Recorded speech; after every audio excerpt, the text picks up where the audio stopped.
ഞാൻ doctor Yamini Krishnan, MVR cancer centre Kozhikode കുട്ടികളുടെ വിഭാഗം, ക്യാൻസർ വിഭാഗം അല്ലെങ്കിൽ പീഡിയാട്രിക് ഓൺകോളജി വിഭാഗം മേധാവിയാണ്.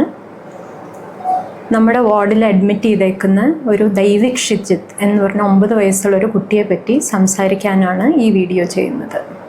ഈ കുട്ടിക്ക് വളരെ സങ്കീർണമായിട്ട് ഗുരുതരമായ അവസ്ഥയിലാണ് അഡ്മിറ്റ് ചെയ്തേക്കുന്നത്. അഡ്രിനൽ ഗ്രന്ഥിയിൽ വരുന്ന ഹൈ റിസ്ക് ന്യൂറോബ്ലാസ്റ്റോമ എന്ന അസുഖമാണ് ഈ കുട്ടിക്കുള്ളത്. വളരെ സങ്കീർണമായിട്ടുള്ള അസുഖമാണ്. ഈ കുട്ടിക്ക് വേണ്ട ചികിത്സ എന്ന് പറഞ്ഞാൽ സർജറി, കീമോതെറാപ്പി, അതിൻ്റെ കൂടെ സങ്കീർണമായിട്ടുള്ള ഒരു മജ്ജ മാറ്റിവെക്കൽ ശസ്ത്രക്രിയ. അത് കഴിഞ്ഞ് കഴിഞ്ഞാൽ ഇമ്പോർട്ട് ചെയ്ത് വരുന്ന വളരെ കോസ്റ്റ് കൂടിയ ഒരു മരുന്നാണ് ഇമ്മ്യൂണോതെറാപ്പി ആയിട്ട് ആ കുട്ടിക്ക് വേണ്ടി വരിക.